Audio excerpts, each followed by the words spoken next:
The bow that broken. Tagimpertiwa, hold it right there. Before I tell you how a single, silent gesture shattered a 20-year empire and turned a quiet socialite into a corporate legend, do me a quick favor.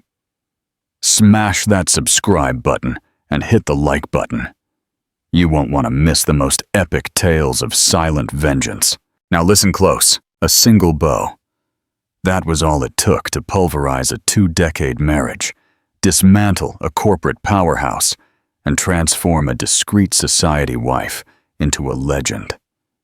The bow wasn't aimed at the powerful Jonathan Beaumont, nor at his dazzling, young date who brazenly flaunted her new diamond earrings.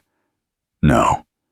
In the glittering heart of the most exclusive charity gala in Manhattan, the world-renowned jeweler, Maître Julien Moreau, executed a deep, formal bow before the one person no one saw coming, Jonathan's wife. And in that moment of silent deference, a devastating secret was revealed, not with a scream, but with the cold, brilliant fire of diamonds meant for another. This is the story of how the quietest woman in the room became the most powerful. The Gilded Cage on Park Avenue. The penthouse on Park Avenue was a monument to success, or at least Jonathan Beaumont's version of it. Occupying the entire top floor, its floor-to-ceiling windows offered a hawk's eye view over New York City, the lights of the metropolis glittering below like a scattered carpet of jewels. For visitors, it was breathtaking. For Eleanor Beaumont, after 20 years, it felt like a beautifully decorated observation deck from which she was destined to watch the world, but never truly touch it. The air was perpetually recycled, the temperature controlled at a constant 62 degrees, and the silence was profound, punctuated only by the distant, muffled murmur of the city that was their home, but not her playground. Eleanor stood before one of these vast windows, a glass of Sauvignon Blanc in her hand, watching the river of headlights flow down the avenue. She was elegant, possessing a quiet grace that was often mistaken for fragility. Her ash-blonde hair was swept into a sophisticated chignon, and her simple navy silk gown spoke of a wealth so profound it had no need to shout. She had been the perfect corporate wife, the consummate hostess, the silent partner in the brand that was the Beaumonts. But lately, the silence had begun to feel less like peace and more like erasure. Jonathan entered the living room, loosening the knot of his designer tie. He was a handsome man, his features sharp, and his hair still thick and dark, with distinguished streaks of gray at the temples. He moved with the unshakable confidence of a man who had built an empire, Beaumont Capital, a private equity firm that devoured and restructured companies with brutal efficiency. "Long day," he announced, not as a conversation starter, but as a pronouncement. He walked directly to the crystal whiskey decanter, pouring himself a generous measure into a heavy tumbler. He didn't ask about her day. "You don't anymore, it seems," Eleanor replied, her voice soft. "Stephen Miller called earlier, mentioned the Horizon deal was running into some turbulence." Jonathan took a sip of his whiskey, his eyes narrowing slightly. "Miller talks too much. It's under control." The subtext was clear. This is my world. You are not a part of it. It hadn't always been this way. She remembered the early days in their cramped 2-bedroom apartment, when her master's in finance was as valuable as his ambition.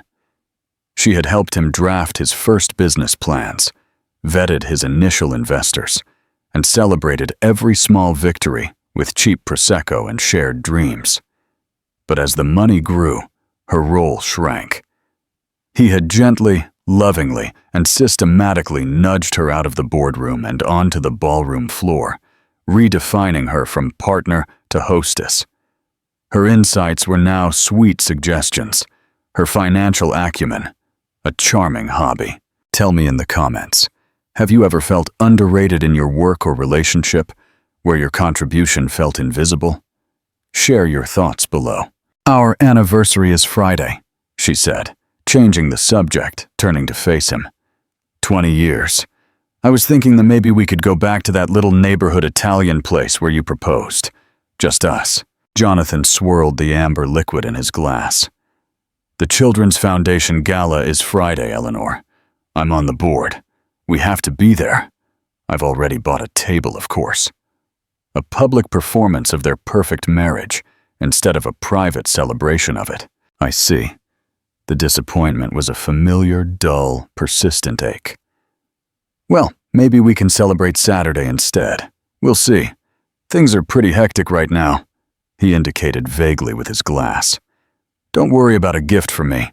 I've already bought myself something.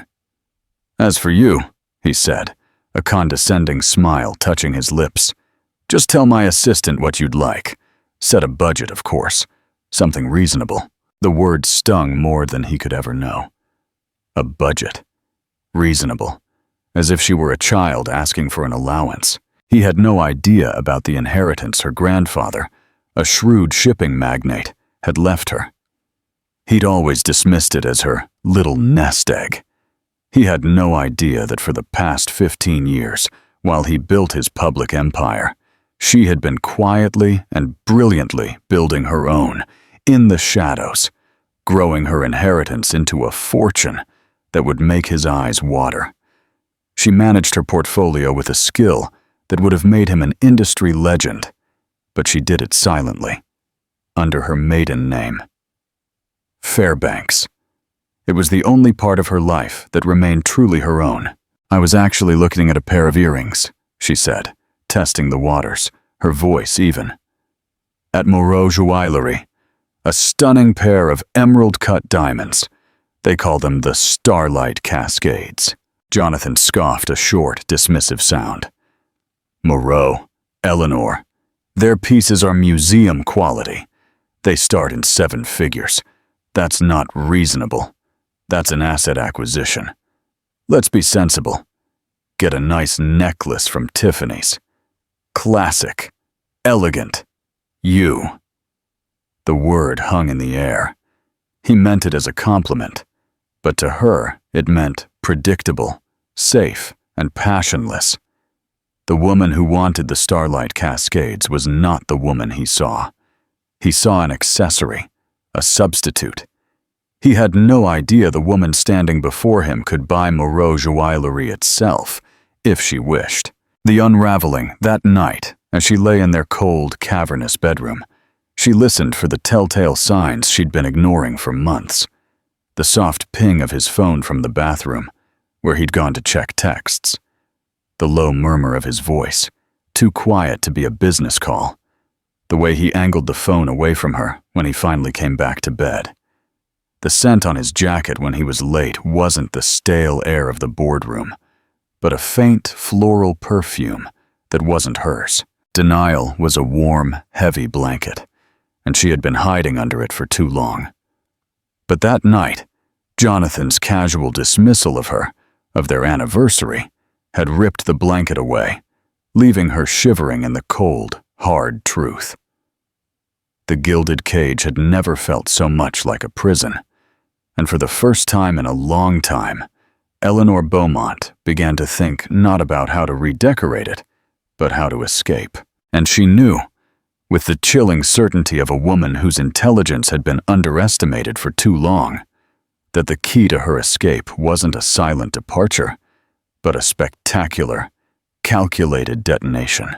The days leading up to the anniversary gala were a masterclass in domestic theater. On the surface, everything was perfect. Eleanor approved the catering for an upcoming dinner, consulted with the florist about the gala centerpieces, and smiled placidly when Jonathan's assistant, a young, energetic woman named Chloe, called to confirm her final dress fitting. She played the part of Mrs. Beaumont with a performance worthy of a Tony, her movements fluid and her voice tranquil. But beneath the serene surface, a storm was brewing. Her mind, once occupied with social calendars and charity committees, was now an engine of observation and deduction. The first concrete clue arrived innocuously, tucked into a stack of mail on the antique mahogany credenza in the foyer. It was a credit card statement for an account Jonathan kept for business incidentals. They were usually routed directly to his office, but this one, by some postal fluke, had landed in her hands. Curiosity, a long dormant instinct, pricked her. She opened the envelope with a silver letter opener. The pages were filled with usual entries: exorbitant dinners at luxury restaurants, airport club charges, a subscription to the Wall Street Journal. But then, one charge stood out.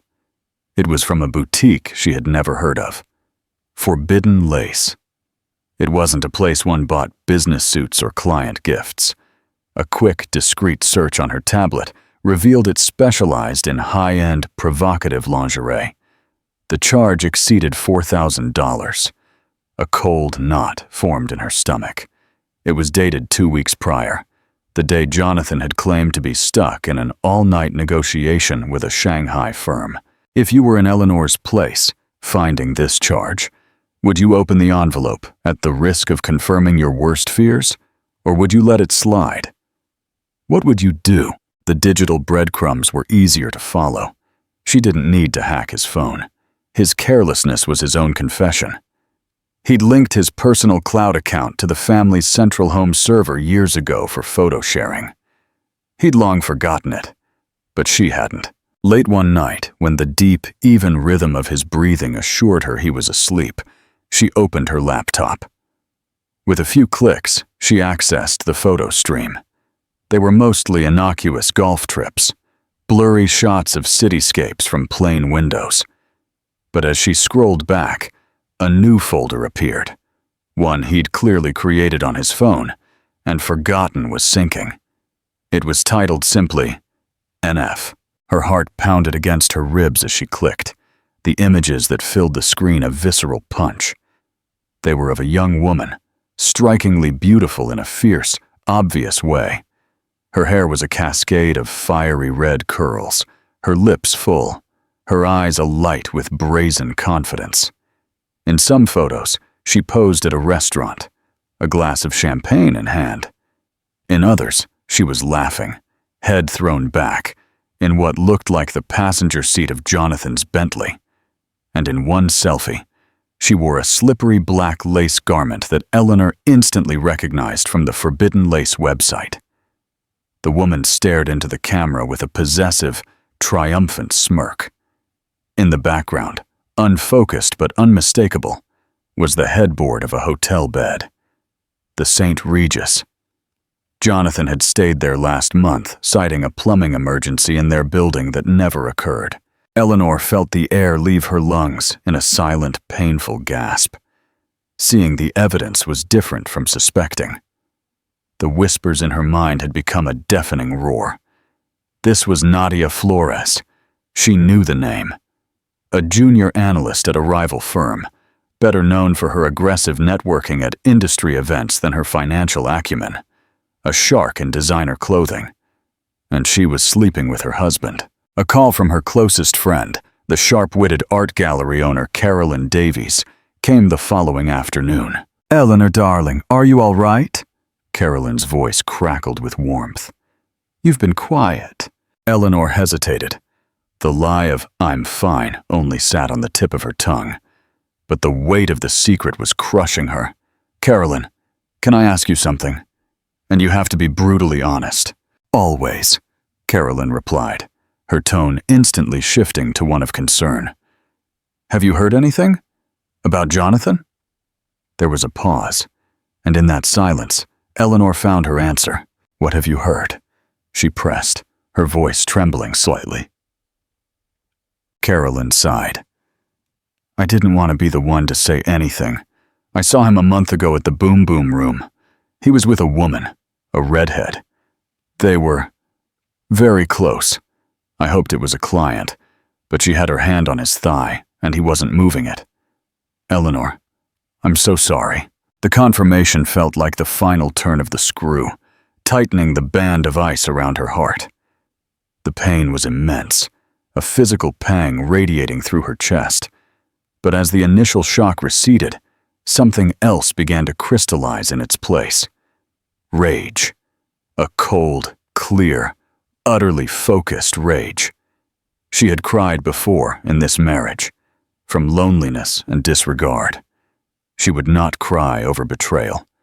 Crying was a passive act. Eleanor Fairbanks was done being passive. She went for a walk that evening, not on the manicured paths of the Hamptons, but through the vibrant, chaotic streets of the financial district at dusk. The towering skyscrapers, symbols of power and ambition, seemed to speak to her. This was the world Jonathan had claimed as his own, the language he understood. He respected power, profit, and influence. He had forgotten she could speak that language too. Her goal shifted. It was no longer about confronting him with tearful accusations and broken plates.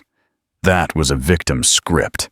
She would write a different one. She needed to know more about the gifts, about the extent of his spending on this woman. She thought of the earrings she had wanted, the starlight cascades from Moreau.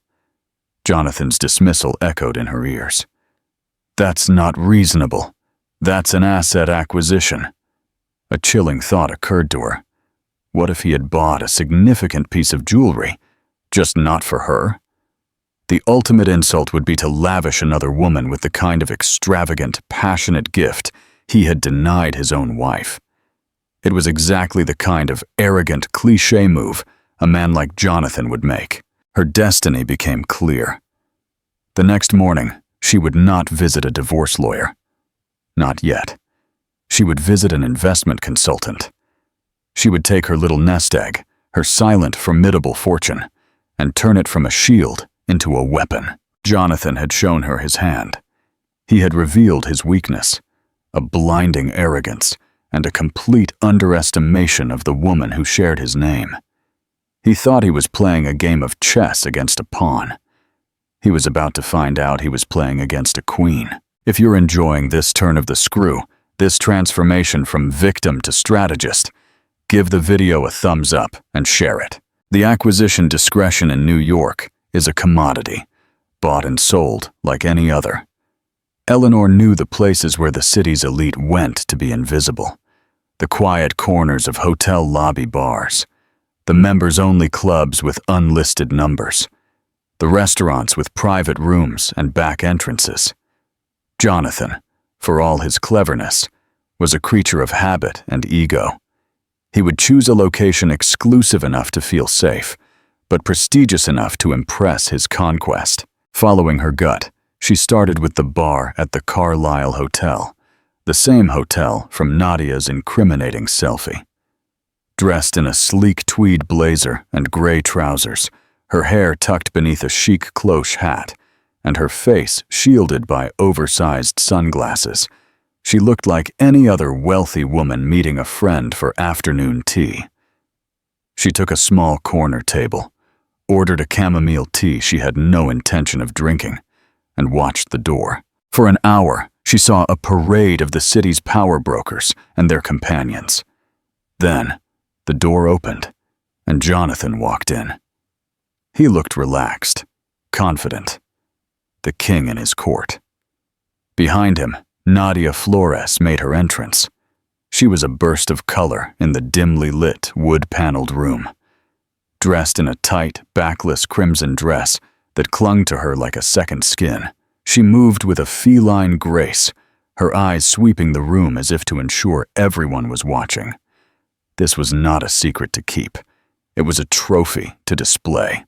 They took a secluded booth, but from her vantage point, Eleanor had a clear view. She watched as Jonathan leaned in close, his hand resting possessively on Nadia's back.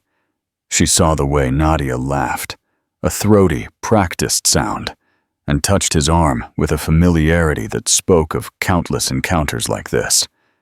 Eleanor felt a wave of nausea, but she pushed it down, replacing it with an icy detachment.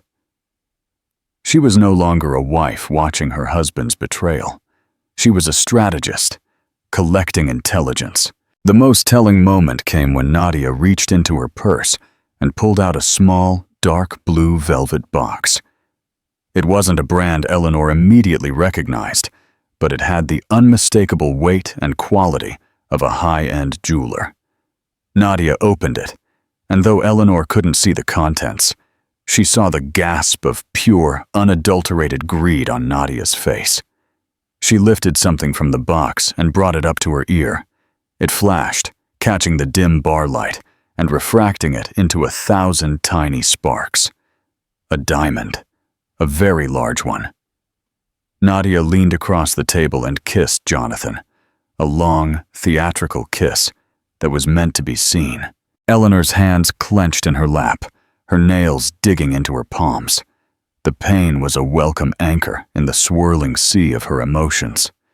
She watched for another 10 minutes, etching every detail into her memory. The possessive smiles, the whispered secrets, the casual intimacy of it all. Then, with quiet grace, she placed a $50 bill on the table. She rose and left, unnoticed and unremarked upon.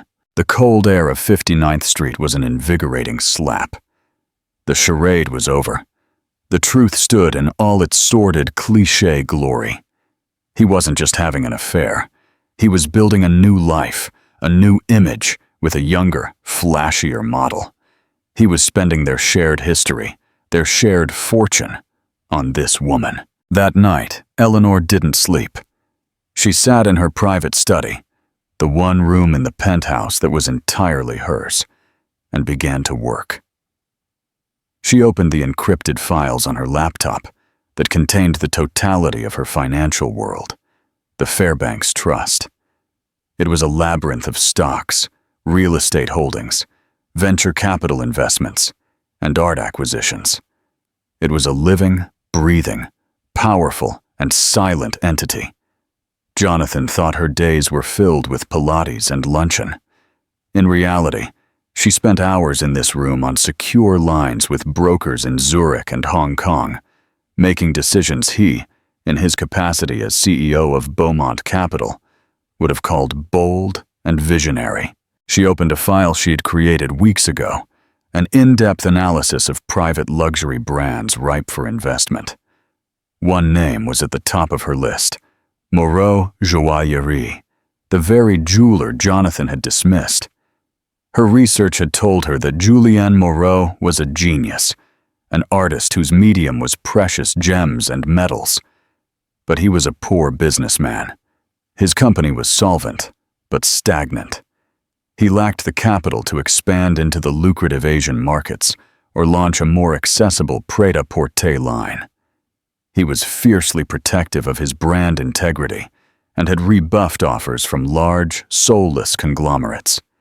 He was looking for a partner, not a predator. A silent investor who respected the art as much as the commerce. The idea that had been a vague notion of revenge began to solidify into a brilliant, audacious plan. It was no longer just about catching Jonathan. It was about eclipsing him. It was about taking the very symbol of luxury and passion he sought to use as a weapon against her and turning it into her own source of power. She looked at her reflection in the dark screen of her laptop. The face that looked back was no longer soft or uncertain. The quiet grace was still there, but it was now underpinned by a formidable resolve. Jonathan had made the critical mistake of every arrogant man. He had mistaken stillness for weakness. He had mistaken her patience for acquiescence. He was buying diamonds to show his power. Eleanor was about to show him what real power looked like. It wasn't something you wore on your ears. It was something you owned. The deal. The atelier of Moreau Joaillerie was not a store. It was a sanctuary. Tucked away on a quiet cobblestone street in the West Village, its facade was unassuming, marked only by a small, burnished brass plaque engraved with the family crest. To enter, one had to ring a bell on a heavy oak door. It was a world away from the gleaming, commercialized showrooms of Fifth Avenue. It was a place for connoisseurs, not consumers. Eleanor, introducing herself by her maiden name, Ms. Fairbanks, had secured a meeting with Julien Moreau himself. Stepping inside, she was struck by the quiet reverence of the space. It felt more like a master artist's studio than a place of commerce. Velvet-lined trays held gems that seemed to pulse with an inner light. Intricate designs were sketched on parchment paper under soft, focused lighting. The air smelled of beeswax and old wood. Julien Moreau emerged from a workshop in the back. He was a man in his late 60s, with kind, discerning eyes, behind silver-rimmed glasses, and the long, elegant fingers of a true craftsman. He wore a simple black turtleneck and a leather apron. He looked at Eleanor not as a potential client, but as a fellow enthusiast, his gaze taking in her simple, yet perfectly cut attire. The lack of ostentatious jewelry, the intelligent curiosity in her eyes. "Ms. Fairbanks," he said, his voice carrying a soft French accent. "A pleasure. Please, come through." He led her to a private viewing room, furnished with antique chairs and a single, felt-covered table. He did not launch into a sales pitch. Instead, he began to speak about his philosophy. "A jewel is not an accessory," he explained, his hands moving with expressive grace. "It is a story. It must capture a moment, an emotion. To create a piece like this," he said, pointing to a stunning sapphire and diamond necklace on a display stand, "is to translate light, memory, and passion into something tangible. Most jewelers today are merchants. They sell carat and clarity. I sell legacy." Eleanor listened, captivated. This was the language she understood, not the brute force of a corporate takeover that Jonathan specialized in, but the nuanced, passionate creation of lasting value. She had not come here to buy a necklace. She had come here to buy his vision. "Mr. Moreau," she began, her voice steady and direct, "your work is magnificent. It is art of the highest caliber, and I believe it is a story that deserves a far larger audience." Without losing its soul, his eyes sharpened with interest. "I have read that you are seeking an investment partner to facilitate global expansion. I have also read that you have turned away offers from several large luxury groups because you fear they will compromise your artistic integrity, force mass production, and dilute the essence of the Moreau name." "All of that is correct," he said, his posture straightening. "They see my name as a brand to exploit. I see it as my family's heritage." "As do I," Eleanor said. "I do not represent a corporation, Mr. Moreau. I am a private investor. I have been managing my own portfolio for nearly 2 decades. My investment philosophy is simple. I partner with genius and provide the resources and freedom for it to flourish. I am not interested in quarterly reports and shareholder meetings. I am interested in building a 100-year legacy." She proceeded to outline her proposal. It was detailed, insightful, and most importantly, respectful. She spoke of a phased expansion, beginning with flagship ateliers in Hong Kong and Dubai. She suggested a collaboration with a renowned Parisian design school to nurture new talent under his mentorship. She talked about securing exclusive access to ethically sourced rare gems. She spoke his language, the language of art, heritage, and uncompromising quality, but backed it up with a financial strategy that was both aggressive and impeccably sound. She proposed becoming a silent partner, the majority shareholder, entrusting him with all creative and operational control. Her role would be purely strategic and financial. She would be the invisible force, the quiet power behind the throne. For 2 hours they talked. He brought out his private sketchbooks, showing her designs that had never been realized for lack of funding. She, in turn, showed him projections and market analysis on her tablet that demonstrated a profound grasp of the global luxury market. A bond of mutual respect and understanding was forged over that small, felt-covered table. He saw in her not a bored society wife looking for a vanity project, but a shrewd, visionary businesswoman who understood the heart of his craft. "But Ms. Fairbanks," he asked finally, his gaze direct, "you could invest in anything, Technology, real estate. Why us? Eleanor paused, choosing her words carefully. Because in a world of disposable trends and fleeting fashions, people are hungry for things that are real, things with history, with soul. Your work is real, Mr. Moreau, and I believe the future belongs to those who create things that last. There was another, more personal reason, a burning coal of anger and purpose in her heart, but she kept it to herself. By the end of the meeting, they had the framework of a deal. The lawyers would handle the details, but the partnership was sealed with a handshake. Eleanor Fairbanks, the silent, invisible wife, was now the principal investor and the quiet power behind one of the world's most exclusive jewelry houses. As she was leaving, a thought struck her. "Mr. Moreau," she said, turning back at the door, "did you happen to have recently created a pair of large, custom-designed diamond earrings, perhaps for a client named Jonathan Beaumont?" Julienne Moreau's professional discretion was absolute, but a flicker of recognition in his eyes was all the confirmation she needed. He nodded slightly, almost imperceptibly. "We create many unique pieces for our clients, Ms. Fairbanks. Each one tells its own story." "I'm sure it does," Eleanor replied, a slow, cold smile touching her lips for the first time that day. "I look forward to hearing all about it." She stepped out into the late afternoon sun, a new sensation of power humming in her veins. Jonathan was playing a short game, driven by ego and lust. He was buying a trinket. She had just bought the entire kingdom. The stage for the anniversary gala was now set, and she would be directing the final act. Remember to subscribe for the full, incredible ending.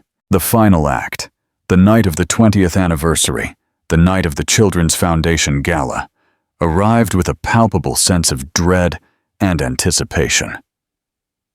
The air in the penthouse was thick with unsaid words. Jonathan was in high spirits, humming to himself as he adjusted his tuxedo in the mirror. To him, this was a night of triumph, a celebration of his public success and marital longevity, a double victory he could display for all to see. He was oblivious to the seismic shift that had occurred in his own home. He turned to Eleanor, who was seated at her vanity, clasping a simple strand of pearls around her neck. She wore a midnight blue Carolina Herrera gown. It was understated, elegant, and classic, the uniform he expected of her. "You look lovely, dear," he said, his voice smooth and practiced. He placed a rectangular box wrapped in the iconic robin's egg blue of Tiffany & Co. on her vanity. "Happy anniversary." Eleanor looked at the box. It was precisely what he had suggested, what he had deemed reasonable. It was a gift chosen not with thought or love, but with the efficiency of an executive delegating a task. It was a symbol of their entire relationship over the last decade, a beautiful, costly, utterly empty gesture. She opened it. Inside, nestled in a bed of white satin, was a diamond pendant. It was gorgeous, of course, a flawless, pear-shaped stone on a delicate platinum chain. Any woman would have been thrilled, but to Eleanor, it felt like a consolation prize, a corporate bonus for 20 years of service. It was a gift for Mrs. Beaumont, the asset, not Eleanor, the woman. "It's beautiful, Jonathan. Thank you," she said, her voice a perfect imitation of quiet gratitude. She allowed him to clasp it around her neck, enduring the brief, cold touch of his fingers on her skin. She met his reflection in the mirror, the handsome, powerful husband, and the elegant, grateful wife. They were a perfect couple, a perfect lie. "I told you I bought myself something," Jonathan said, with a boyish grin on his face. He held up his wrist, showcasing a new Patek Philippe watch. The grand complications. Had to pull some strings to get it. He was proud of the purchase, of his ability to acquire the unattainable. He saw it as a testament to his power, Eleanor saw it as yet another blatant symptom of his self-absorption. Their anniversary, and his first thought was a gift for himself. The elevator ride down was silent. Eleanor could feel the cold weight of the necklace against her skin, a constant reminder of the performance she was putting on. Jonathan, meanwhile, was checking his phone, a small, secret smile playing on his lips. He was likely texting her. Nadia, who would almost certainly be at the gala. Women like Nadia never missed an opportunity to see and be seen, especially on an occasion that would allow her to subtly flaunt her connection to a man like Jonathan. Eleanor was counting on it. The gala was held at the New York Public Library, in the magnificent Beaux-Arts Hall. The room was a glittering sea of Manhattan's elite. Politicians, industry titans, and philanthropists mingled. The air buzzed with conversation, the clinking of champagne glasses, and the soft melodies of a string quartet. Jonathan was in his element, moving through the crowd with an easy confidence, shaking hands, patting backs, and accepting congratulations on their anniversary. Eleanor was at his side, the perfect smiling accessory. She accepted the well wishes with grace, her composure a mask of steel. People commented on their wonderful marriage, calling them an institution. Eleanor wondered what they would think if they knew the institution was built on a foundation of lies and was currently in foreclosure. They took their seats at their table, center and front. It was a power table occupied by Jonathan's partner, Stephen Miller, and his wife, along with a prominent city councilman. The conversation was a predictable mix of market talk and city politics. Eleanor contributed little, offering quiet smiles and nods at appropriate moments. Her focus was elsewhere. She scanned the room, her eyes coolly taking in the crowd. It didn't take long to find her. Nadia Flores made her entrance, late, a classic power move designed to ensure all eyes were on her. She wore a stunning scarlet gown that clung to her like a second skin. She was a siren in a sea of tasteful neutrals. She wasn't seated at a prominent table, but a smaller one off to the side, likely paid for by a junior corporate sponsor. But she positioned herself to have a direct sightline to Jonathan. Eleanor saw the moment Jonathan noticed her, a brief flicker in his eyes, a slight tightening of his jaw. He gave a tiny, almost imperceptible nod in Nadia's direction, a secret acknowledgement, an invisible thread connecting them across the crowded, glittering room. Nadia's smile was triumphant. She slowly raised a hand to brush a loose curl from her face, a seemingly innocent gesture. But it was calculated. It was designed to draw all eyes to her lobe. And there, catching the light from the massive crystal chandeliers, was the brilliant, unmistakable fire of a diamond. A large, spectacular, custom-designed diamond earring. The appetizer arrived, a delicate melange of chilled lobster and avocado mousse.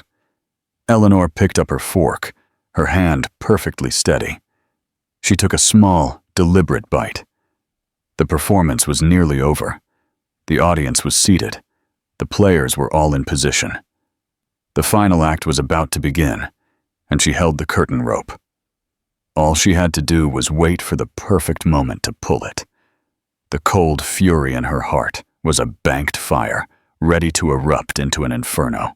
The night wore on, a symphony of polite conversation and forced smiles. The main course was served. Speeches were made and pledges announced. Through it all, Eleanor was a portrait of serene composure as a silent, high-stakes drama unfolded across the room. She was keenly aware of the furtive glances exchanged between her husband and Nadia Flores.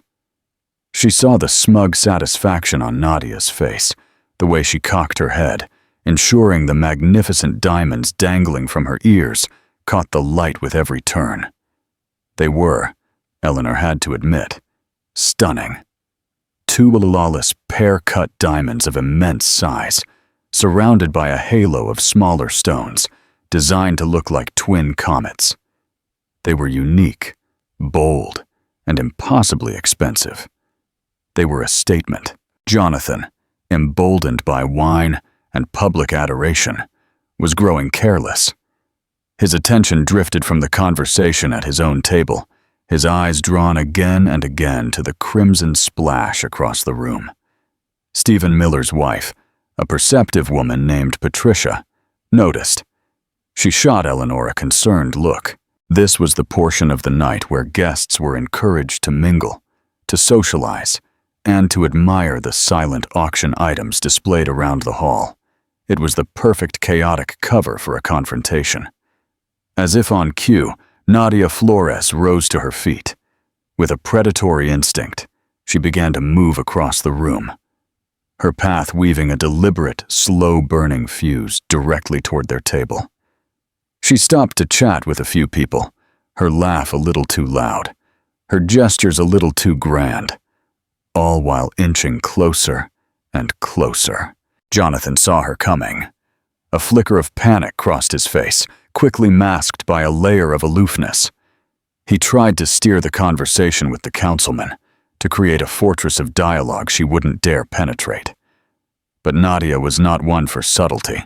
She arrived at their table, a glass of champagne in hand. "Jonathan, darling," she purred, her voice dripping with manufactured sweetness. "I hardly saw you over here." She completely ignored Eleanor, her eyes locked on Jonathan. Jonathan's face tightened. "Nadia, nice to see you. You know my partner, Stephen Miller, and Councilman Reyes." He made the introductions curtly, a desperate attempt to keep the interaction professional. "A pleasure, of course," Nadia said, though she barely glanced at the other men. Her gaze then dropped to Eleanor, as if noticing her for the first time. "Oh, and you must be Mars Beaumont. Jonathan has told me so little about you." The insult was deliberate, a perfectly aimed dart. Before Eleanor could respond, Nadia made her move. She laughed a light, tinkling sound, and once again touched her ear.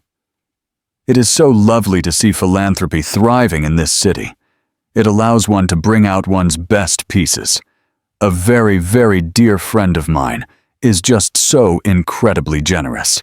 He insisted I wear these tonight. Aren't they simply spectacular?" She leaned forward slightly, giving everyone at the table an unmistakable view of the earring.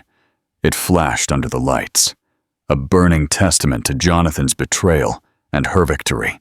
The table fell silent. Stephen Miller stared at his plate, deeply uncomfortable. The councilman cleared his throat. Jonathan's face was a mask of pale, frozen horror. He was trapped, publicly and humiliatingly caught. Nadia's smile was a triumphant, poisonous barb. She had won. In that heart-stopping moment of tension, a figure approached their table. It was Julien Moreau, the jeweler, looking distinguished in a perfectly cut tuxedo. He moved with a quiet authority that commanded attention. Nadia's eyes lit up further. She clearly expected the creator of her magnificent trophies to acknowledge her, to validate her status in front of this powerful audience. She thought he was coming to admire his work on its new owner, but Mr. Moreau's eyes didn't even flicker in her direction. He walked past Nadia as if she were a piece of furniture, his focus entirely on the far side of the table. He stopped next to Eleanor's chair. Then he did something that sent a shockwave through the assembled company. He bowed. Not a simple nod, but a deep, formal, waist-bending bow.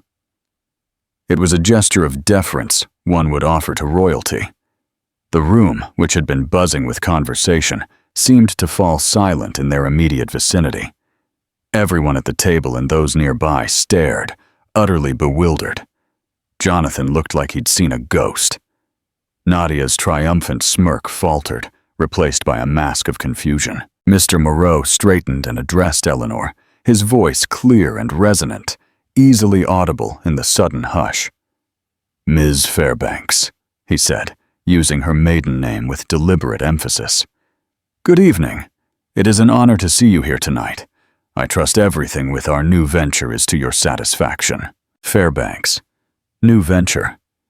Jonathan's jaw slackened. Eleanor, who had remained perfectly still throughout the entire exchange, finally looked up at the jeweler.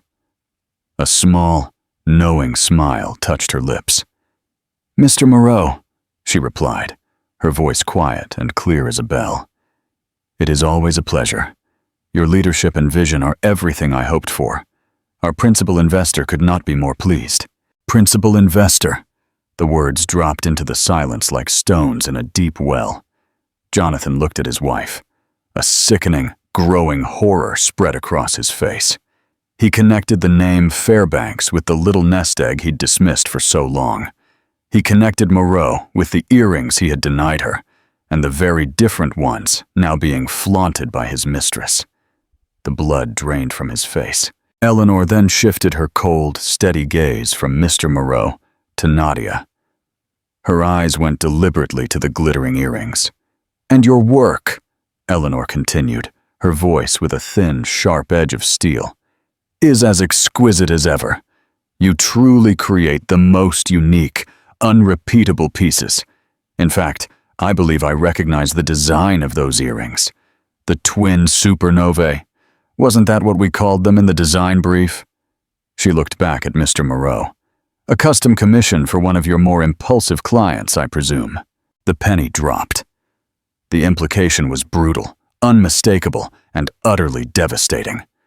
Eleanor hadn't just invested in the firm. She owned it.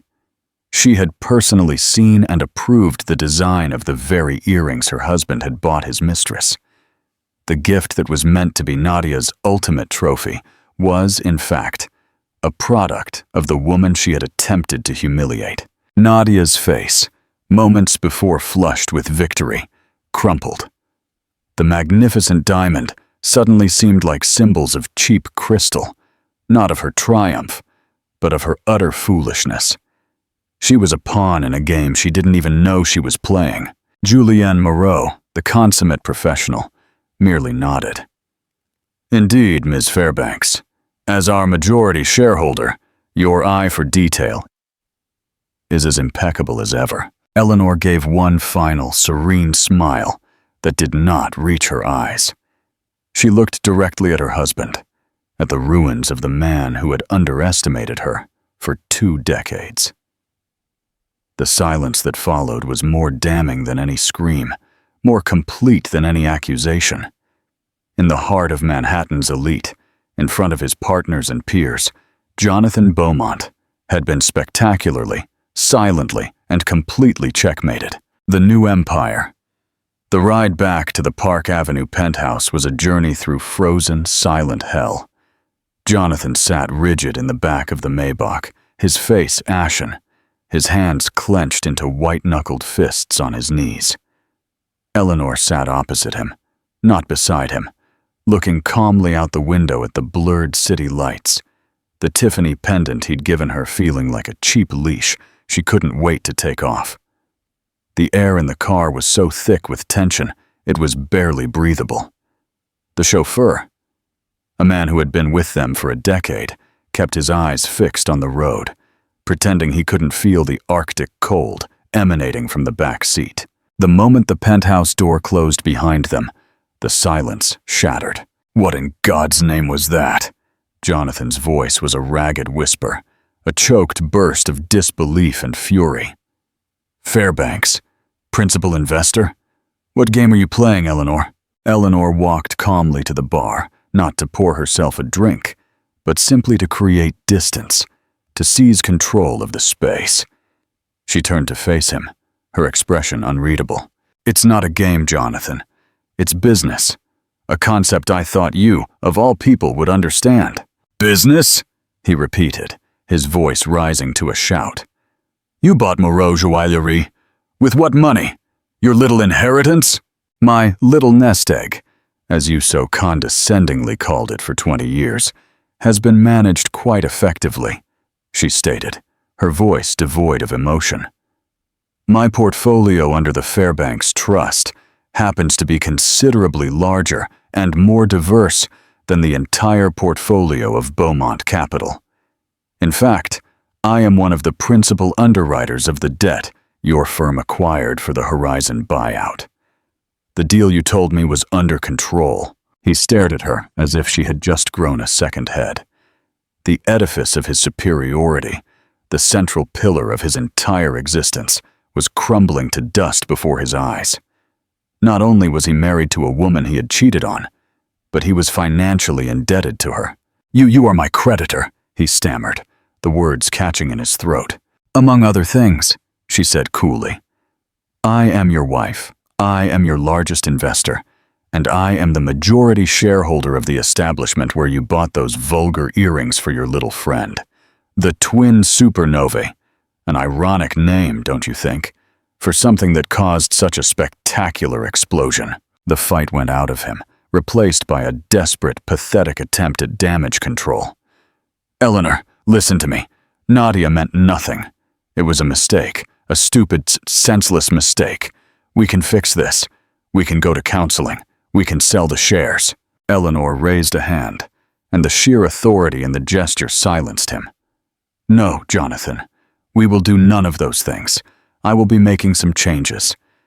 The time for counseling and forgiveness passed months ago, probably years. You didn't just cheat on me. You disrespected me. You dismissed me. You treated me like a decorative object while you spent our life, our time, on someone else.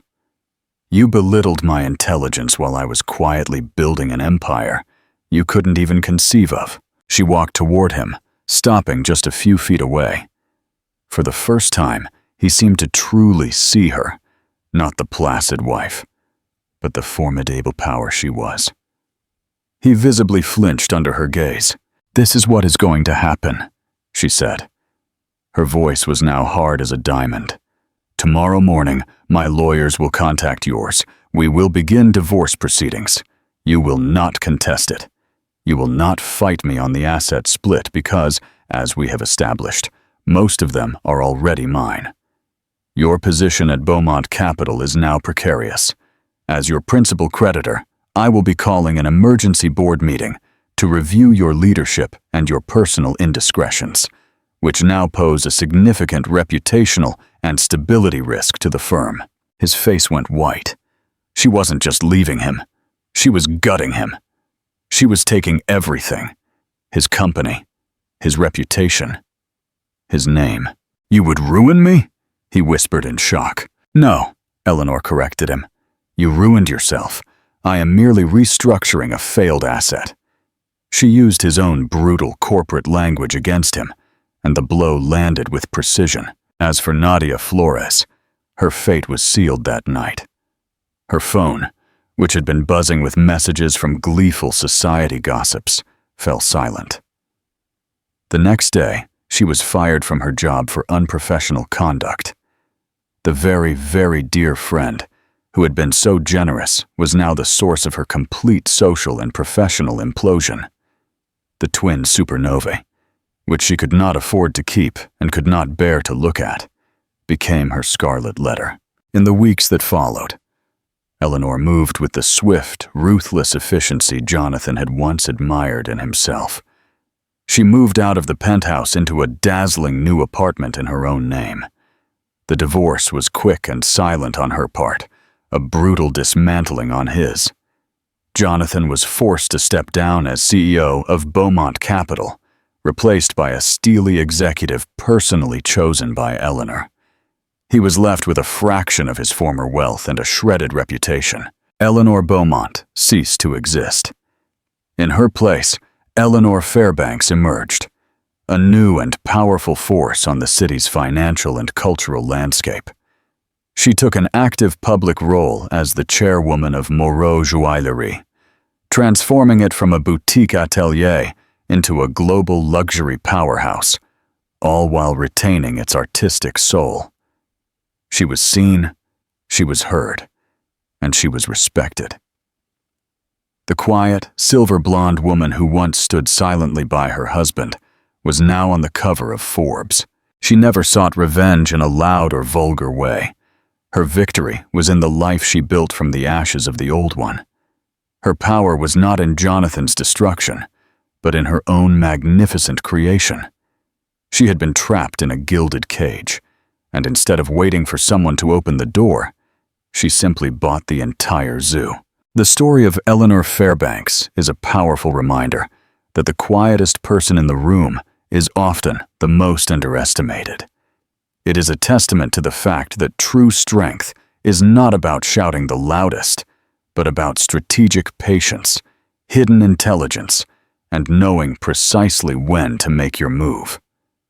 She transformed her pain not into bitter vengeance, but into a catalyst for reclaiming her own power. She rewrote her narrative from a footnote in her husband's story to the breathtaking headline of her own. Her victory was not merely exposing a betrayal, but building an empire on the very ground where she had been dismissed. If you were captivated by Eleanor Fairbanks's cunning and believe in the power of turning the tables, leave a comment with your favorite moment. And of course, hit that notification bell for more unforgettable stories of justice and empowerment. Thanks for listening. The Lilies and the Legacy. The immediate aftermath of the gala night was a feeding frenzy. The quiet detonation at the New York Public Library sent seismic tremors through the city's most insulated circles. Jonathan's humiliation wasn't just a scandal. It was a legendary cautionary tale.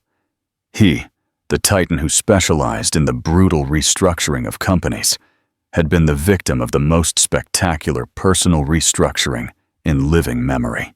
Eleanor Fairbanks, handled the press with the same cool, surgical precision she used on her investment portfolio. There were no emotional press conferences, no tearful mea culpas. The official statement was a single, 3-line paragraph. Ms. Fairbanks and Mr. Beaumont have amicably commenced divorce proceedings. Ms. Fairbanks remains the chairman of Moreau Huayuri and will continue her commitment to the arts and ethical luxury. The emphasis on her maiden name was deliberate, a complete and final shedding of the Mrs. Beaumont persona. One of the most immediate and profound changes was the fate of the Park Avenue penthouse. It was an asset of Beaumont Capital Holdings, and as Eleanor was the principal underwriter of their debt, she took control of the property as part of the settlement. She didn't sell it. Instead, she did something far more symbolic. Jonathan, shamed and broken, was forced to move to a small, corporate-owned condo downtown, his access restricted to a few supervised hours to retrieve his personal belongings. Eleanor then commissioned a renowned architectural firm to completely redesign the penthouse. The controlled climate, the muted decor, the observation deck feeling that had defined her gilded cage, all were stripped away. She installed enormous wild gardens on the terraces, replaced the heavy mahogany with light, flowing oak, and commissioned vibrant contemporary art from the emerging artists her friend Carolyn Davies championed. The constant controlled 70-degree temperature was gone, replaced by the natural flow of air. The profound silence was filled with the sound of running water from an indoor koi pond. The penthouse, once a monument to Jonathan's rigid, sterile version of success, was transformed into a celebration of organic life, beauty, and true flourishing. "You've turned the mausoleum into a masterpiece," Carolyn observed during the housewarming party, a casual, intimate gathering of artists and investors, a world away from Jonathan's stuffy galas. "I simply removed the failed asset and optimized the space," Eleanor replied, sipping a rare, artisanal Spanish wine. "It was always about the value of the underlying real estate, not the quality of the tenant." The wit was new, a sharp edge honed by her reclaimed freedom. The biggest story, however, was Moreau Joaillerie. Under Eleanor's strategic guidance, the company didn't just expand, it redefined the luxury landscape. She focused relentlessly on ethical sourcing, securing the exclusive rights to a newly discovered mine in Namibia, known for its unique pale green diamonds. She launched a collection called the Artemis line, bold, architectural pieces that celebrated female strength, designed specifically to be bought and worn by women, not gifted by men. The collection was an instant global sensation. The media, initially focused on the scandal, soon shifted their narrative to cover the sheer brilliance of the woman who was quietly commanding a multi-billion-dollar empire. The New York Times ran a profile titled, "The Queen of Quiet: How Eleanor Fairbanks Built a Diamond Empire on Patience and Vengeance." In one interview, the reporter pressed her on the notorious twin supernovae, the earrings Jonathan had bought Nadia. Eleanor merely smiled. The starlight cascades, the earrings Jonathan had deemed unreasonable, now gleaming elegantly on her ears. As a major shareholder, I can confirm that the twin supernovae were a beautiful but ultimately ill-fated design choice, she said calmly. They were flashy, temporary, and drew too much attention to a fleeting moment. Our brand, however, is now focused on designs that are enduring, self-possessed, and quiet. Pieces that do not shout for attention, but command respect. The message was clear. Nadia's diamonds were a symbol of a man's ego. Eleanor's diamonds were a symbol of a woman's power. Jonathan tried to fight back, of course. He attempted to brief the press about Eleanor's secretive management of the Fairbanks Trust, claiming she had been unfaithful to the marriage by maintaining her independent financial life. But the claim was pathetic. Who was the real betrayer? The man who cheated, or the woman who saved her own future? The public had already chosen their side. His attempts to smear her only solidified the public's view of him as a sore loser. Think about this. In today's world, is financial independence a prerequisite for true empowerment? How does Eleanor's hidden portfolio change the power dynamic of a marriage? Share your thoughts below and subscribe. As for Nadia Flores, her fall was as dramatic as her entrance. She found that the industry had a surprisingly long memory. Her reputation as a predatory opportunist followed her everywhere. She eventually sold the twin supernovae to a dealer for a fraction of their value, a move Eleanor's contacts ensured was immediately reported in the trade press, and quietly left New York. She became an unfortunate footnote in a dazzling financial success story. The final and most profound act came on the 2-year anniversary of the infamous gala.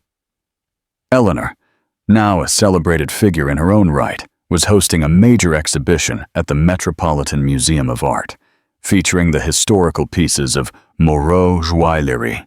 During her opening speech, she wore a striking, simple white suit. She didn't wear a single diamond.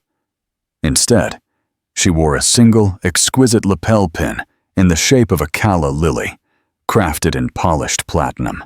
She concluded her speech with a reflection that resonated across the financial and social worlds. 2 years ago, I stood in a crowded room, playing a role I thought defined me. I was the silent wife, the supporting character in someone else's play. When my world crumbled, I discovered a profound truth. Power is not what others give you. It is what you refuse to give up. My greatest asset was not the Fairbanks Trust, but the intelligence and patience I was forced to hide. The man who saw me only as an accessory taught me that my true value was my ownership of my work, my destiny, and my name. She touched the lily pin. This, the calla lily, the flower of quiet devotion, of purity, and of rebirth. It reminds me that even after the deepest winter, there is always the strength to bloom again, on your own terms. True elegance is not worn. It is simply lived. She raised her glass, her eyes shining with not malice, but brilliant, absolute triumph. To the quiet ones, may they always be the most powerful. Eleanor Fairbanks had taken a poisoned chalice of betrayal and transformed it into the foundation of a new, magnificent life. She didn't just win the divorce, she won her entire existence back, creating a legacy that was, above all else, truly and unequivocally hers. What do you think of Eleanor's final message to the world? Let me know in the comments below. And if this story of silent power and ultimate redemption resonated with you, please subscribe and like the video. Until the next unforgettable story of justice.